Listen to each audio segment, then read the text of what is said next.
दोस्तों आज की जो कहानी मैं आपको सुनाने जा रहा हूं, इस कहानी में होता कुछ ऐसा कि एक सूरज नाम का लड़का होता है। वो अपने बच्चे के साथ अपने घर के दरवाजे पर खेल रहा होता है।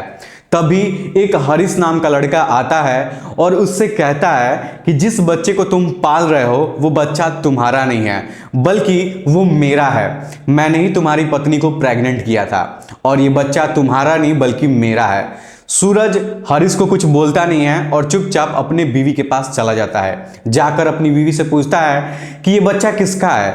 तो उसकी जो बीवी है उसका नाम होता है आरती। आरती एकदम से चुप हो जाती है, कुछ बोलती ही नहीं है। लेकिन जब सूरज सख्ती के साथ आरती से पूछता है तब आरती जो बताती है वो सुनकर आपके पैरों तले जमीन खिसक जाएगी। इस कहानी में आपको पता चलेगा कि कैसे आरती और हरीश की जिंदगी हमेशा हमेशा के लिए बर्बाद हो जाती है। दोस्तों ये कहानी बड़ी ही मजेदार है, आपको एक बार जरूर सुननी चाहिए। नमस्कार दोस्तों, मैं हूं करण श्रीवास्तव और आज की जो सच्ची घटना मैं आपको सुनाने जा रहा हूं, ये सच्ची घटना है उत्तर प्रदेश के कानपुर की। कानपुर में एक छोटा सा गांव होता है और उसी गांव में आरती अपने मम्मी पापा के साथ रहती है। आरती के घर वाले बहुत ज्यादा गरीब थे, वो दूसरों के घर पर जाकर काम करते थे और अपना जीवन चलाते थे।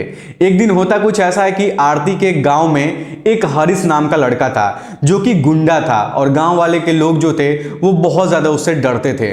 यहां तक कि वहां की जो पुलिस भी थी वो भी हरीश से बहुत ज्यादा डरती थी।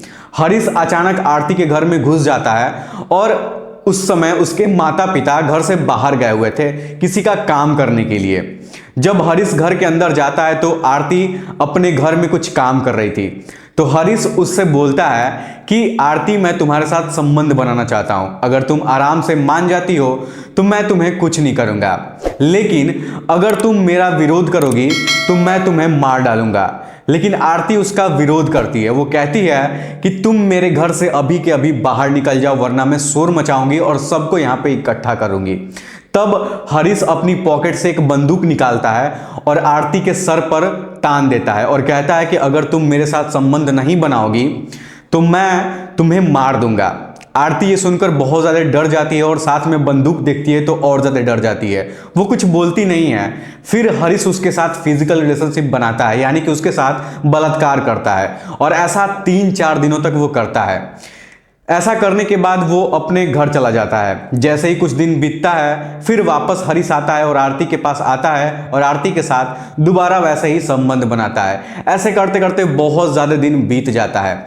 आरती उसका विरोध करती है और कहती है कि आज के बाद से मैं तुम्हारे साथ कभी गंदा और घिनौना काम नहीं करूंगी।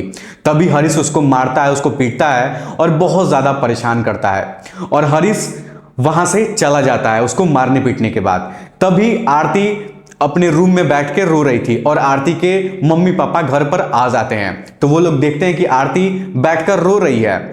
जब उससे पूछा जाता है कि तुम क्यों रो रही हो तो पता चलता है कि उसी के गांव का लड़का कई महीनों से उसके साथ बलात्कार कर रहा था, उसके साथ संबंध बनाता।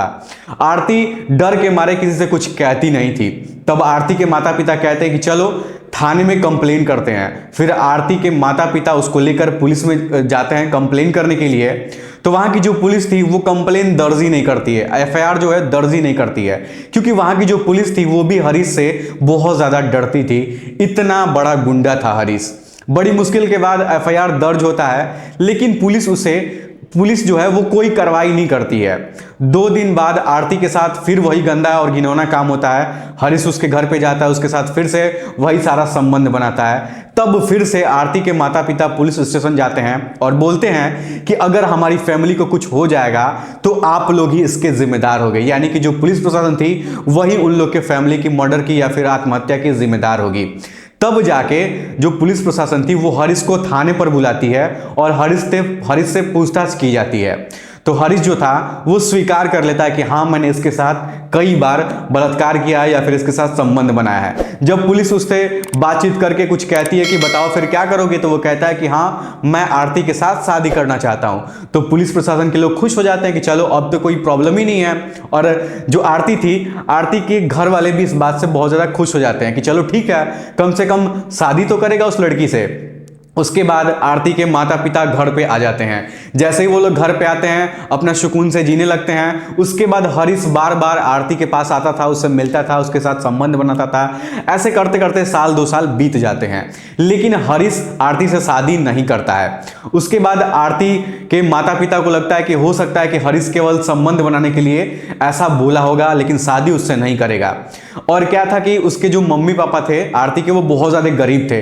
तो वो क्या करते हैं कि चलो ये सोचते हैं कि चलो आरती की कहीं और शादी हम लोग तय करके उसको यहां से विदा कर देते हैं, क्योंकि वो हम लोग से झूठ बोल रहा है, हरीश ये से शादी नहीं करेगा।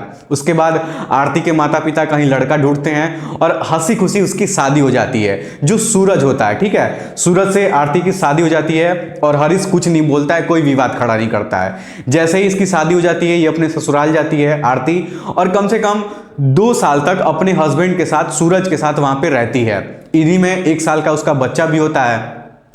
दरअसल जब ये बात जानता है सूरज कि हमारे बीवी के साथ इतना सारा कुछ हुआ है, और तब ये बताती है उसको सारी बातें कि हरीश हमारे साथ उस समय आता था, हमारे साथ बलात्कार करता था, मेरे साथ फिजिकल रिलेशनशिप बनाता था, लेकिन वो अब यहां तक आके मुझे परेशान करेगा, इसकी हमें जानकारी नहीं थी।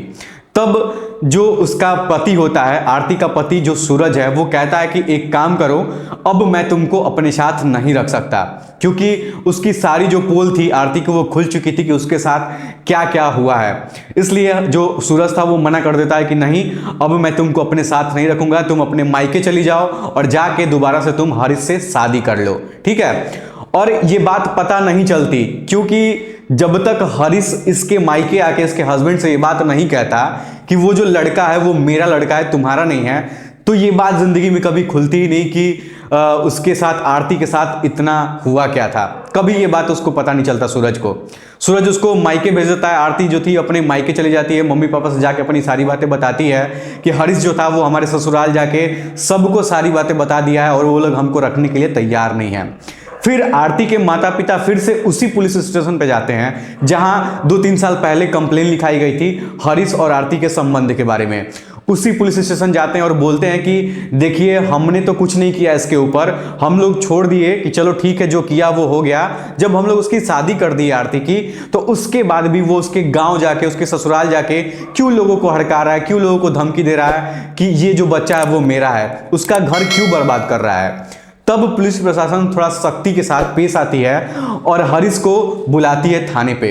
हरीश जब आता है तो उसको गिरफ्तार करती है, और गिरफ्तार करने के बाद उसके साथ बहुत ज़्यादा कड़ी कार्रवाई की जाती है और हरीश को जेल भेज दिया जाता है।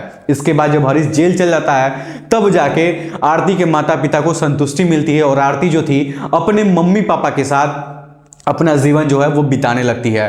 उसके बाद कभी भी वो हरीश के साथ नहीं जाती है, और आज भी जो हरीश था वो अपने किए, जो भी वो किया था, जो भी गलत काम किया था, उसकी सजा जो है वो जेल में अभी तक काट रहा है। फिलहाल जो सूरज है वो अपनी पत्नी आरती को छोड़ दिया है। अब आपको क्या कहना चाहिए इस पे, आप लोग क्या कमेंट करना चाहेंगे, थोड़ा सा आप लोग मुझे बताइए कि क्या सूरज को ऐसा काम करना चाहिए? अगर उसे पता था कि इसके साथ ऐसा कुछ हो गया है, शादी से पहले नहीं पता था, शादी के बाद ही पता लगा कि उसके साथ ऐसा कुछ हुआ है, लेकिन सूरज भी तो उसके साथ 2 साल तक अपना जीवन व्यतीत किया।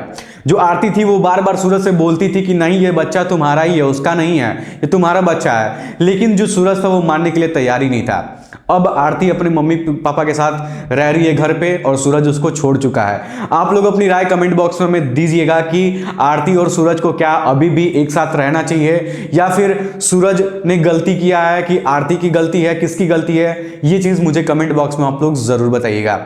और एक चीज मैं आप लोगों से कहना चाहूंगा कि देखिए, जब भी आप लोगों के साथ ऐसी कोई हरकत कर रहा है तो आप लोग बिना डरे, बिना सोचे तुरंत जाके अपनी, या तो फैमिली को, सबसे पहली बात कि अपनी फैमिली में किसी भी मेंबर को ये सारी बातें जब तुरंत बता दीजिए। जब पहली बार आपके साथ ऐसी हरकत कुछ हो रही है तो बिना कुछ सोचे अपनी फैमिली को, किसी ना किसी को तो बता ही दीजिए। अगर किसी को बता नहीं सकते तो तुरंत पुलिस स्टेशन जाके आप लोग कंप्लेन करिए, तभी जाके आप लोग के साथ कुछ अच्छा हो सकता है, वरना इन्हीं लोग के साथ, आप लोग के साथ भी वही होगा जो इनके साथ हुआ है। दोस्तों, इस घटना को सुनाने का मेरा मकसद आपको परेशान करना नहीं है, आपका दिल दुखाना नहीं है, बल्कि आपको सचेत करना है, ताकि जिंदगी में, लाइफ में कभी भी आप लोगों के साथ ऐसी गलती ना हो। चलिए, आज की इस वीडियो में इतना ही। मिलता हूं आप लोग से अगले वीडियो में। वीडियो पसंद आया तो वीडियो को लाइक और चैनल को सब्सक्राइब जरूर करिएगा। धन्यवाद।